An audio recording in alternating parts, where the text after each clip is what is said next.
Dans le précédent épisode, nous avons exploré les 4 éléments. La terre, l'eau, l'air et le feu. Et nous avons laissé une question en suspens. Pourquoi certaines forces dominent en nous à certains moments de notre vie?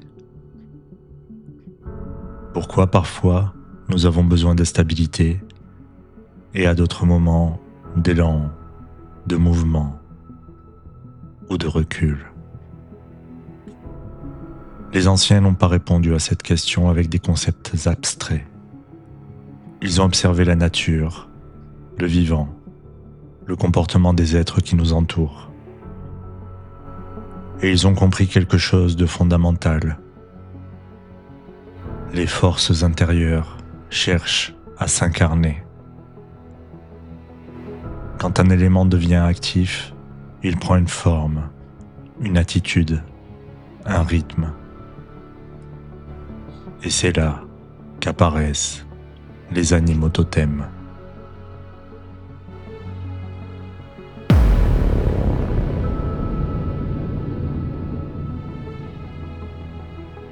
Un élément est une énergie brute. Un animal est une énergie en action. La terre, par exemple, devient l'ours, le bison, le taureau. L'eau prend la forme du serpent, du dauphin, du poisson. L'air s'exprime à travers l'aigle, le corbeau, le hibou. Le feu se manifeste dans le lion, le loup et le faucon. L'animal n'est pas un symbole figé, il est un comportement vivant. Il montre comment une force agit dans le monde. Les animaux totems ne disent pas qui tu es, ils montrent ce que tu traverses.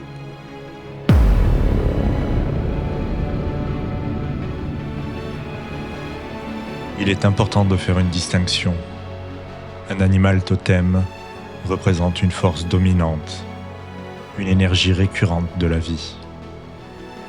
Un animal guide apparaît à un moment précis, quand une qualité est nécessaire, quand une épreuve demande une réponse particulière. Un animal allié est un compagnon temporaire. Il vient renforcer, protéger ou enseigner quelque chose de précis. Ces animaux ne sont pas là pour être vénérés. Ils sont là pour être écoutés.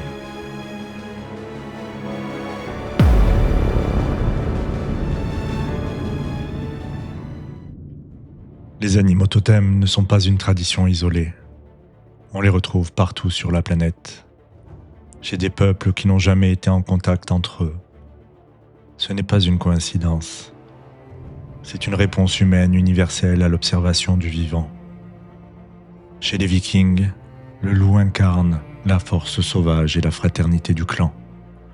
L'ours représente la puissance indomptable.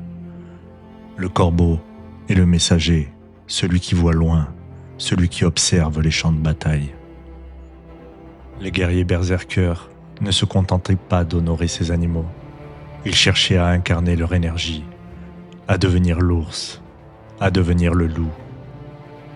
En Amazonie, les peuples autochtones reconnaissaient dans le jaguar la maîtrise, la puissance silencieuse, le passage entre les mondes. Le serpent incarne la transformation, la connaissance qui ondule, la sagesse de la terre et de l'eau mêlée. En Afrique, le lion symbolise l'autorité et la responsabilité. Le crocodile relie les mondes de l'eau et de la terre.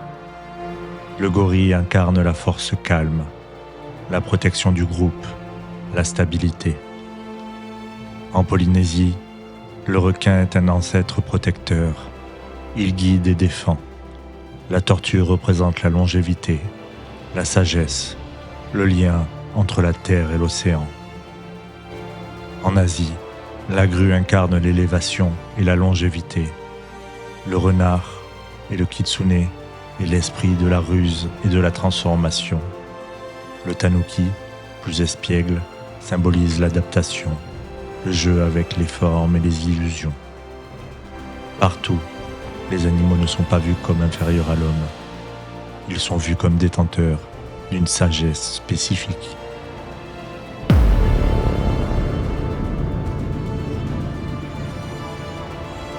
Avec le temps, les animaux ne disparaissent pas des croyances. Ils changent de statut. Ils deviennent des dieux zoomorphiques. En Égypte ancienne, les dieux prennent forme animale ou hybride. Le faucon exprime la vision céleste. Le chacal guide les âmes. Le chat protège l'harmonie du foyer. Le crocodile incarne la puissance primordiale. Ces dieux ne sont pas des abstractions. Ils sont des forces naturelles personnifiées. Chez les Incas, le condor relie le ciel. Le puma représente la force terrestre. Le serpent incarne le monde souterrain et la transformation. 3 animaux, 3 niveaux de réalité, un même langage symbolique. Ce que les panthéons montrent, c'est que l'être humain a cherché à dialoguer avec les forces du vivant en leur donnant une forme compréhensible. Les dieux zoomorphiques sont le prolongement des animaux totems. Ils ne demandent pas l'adoration, ils demandent la reconnaissance de l'équilibre.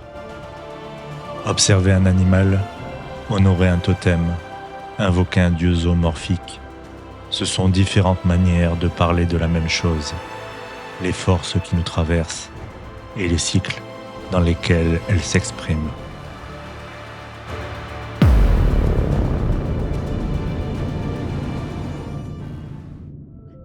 Quand tu manques d'ancrage, les animaux terrestres se manifestent.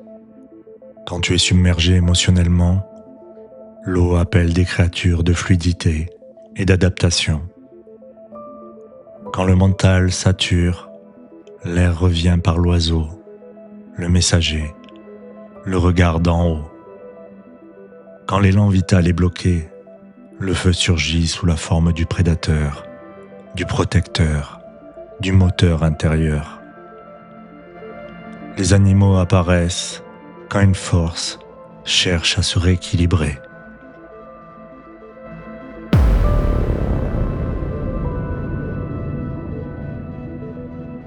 Un animal ne juge pas, il agit, tout simplement. Il ne se demande pas s'il est légitime. Il n'hésite pas à être ce qu'il est. L'animal totem nous rappelle une chose essentielle. La nature ne suranalyse pas, elle s'adapte. Observer un animal, c'est apprendre l'intelligence incarnée.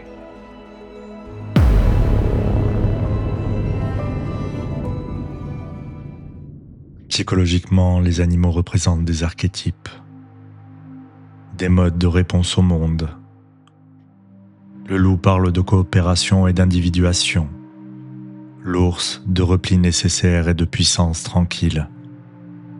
L'aigle de vision et de prise de hauteur. Le serpent de transformation et de mue. Ce ne sont pas des croyances, ce sont des cartes de lecture.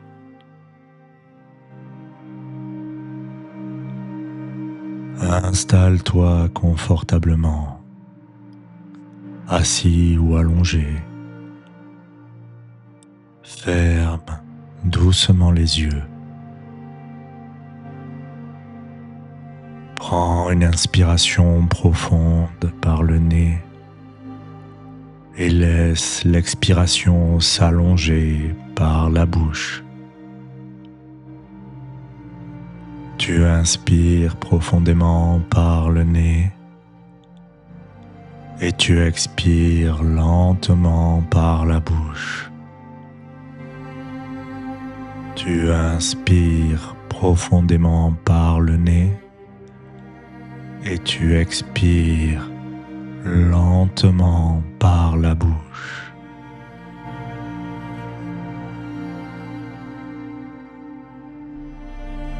Imagine maintenant un espace naturel sécurisant, une forêt, une plaine, un rivage, un lieu où tu te sens bien. Sans forcer, une présence se manifeste. Un animal s'approche ou se fait sentir. Le premier contact est peut-être visuel ou auditif.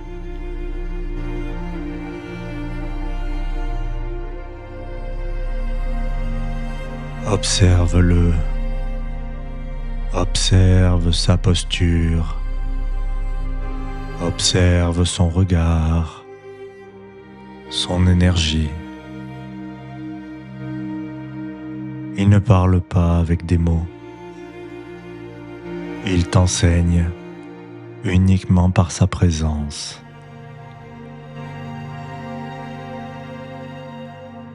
Laisse-le t'offrir ce dont tu as besoin.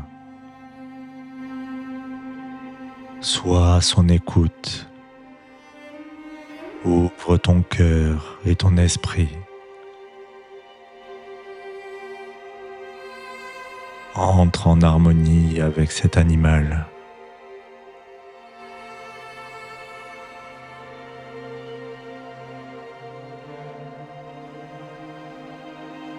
Et une fois qu'il aura jugé que sa présence n'est plus utile, il va se retirer doucement. Mais après son départ, tu continues à sentir sa présence en toi, rassurante, fortifiante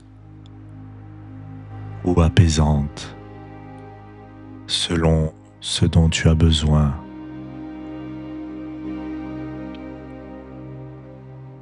Prends quelques instants pour ancrer en toi cette expérience et ces sensations. Tu pourras faire appel à ton animal en cas de besoin. Tu as vu dans son regard qu'il sera toujours présent pour toi.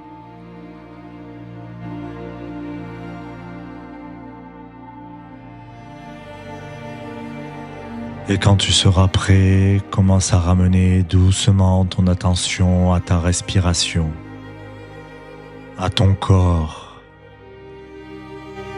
à la pièce dans laquelle tu te trouves.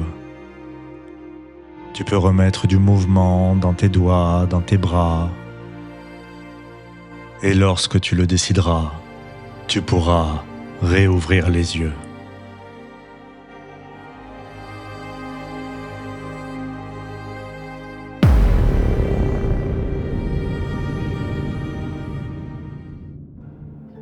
Les animaux totems ne sont pas des fables, ce sont des miroirs vivants. Ils montrent comment les forces que nous avons explorées prennent corps dans la vie réelle. Ils nous rappellent que nous faisons partie du vivant, pas au-dessus de lui. Dans le prochain épisode, nous irons encore plus loin. Nous verrons comment ces forces s'inscrivent dans des cycles de passage et de transformation profonde.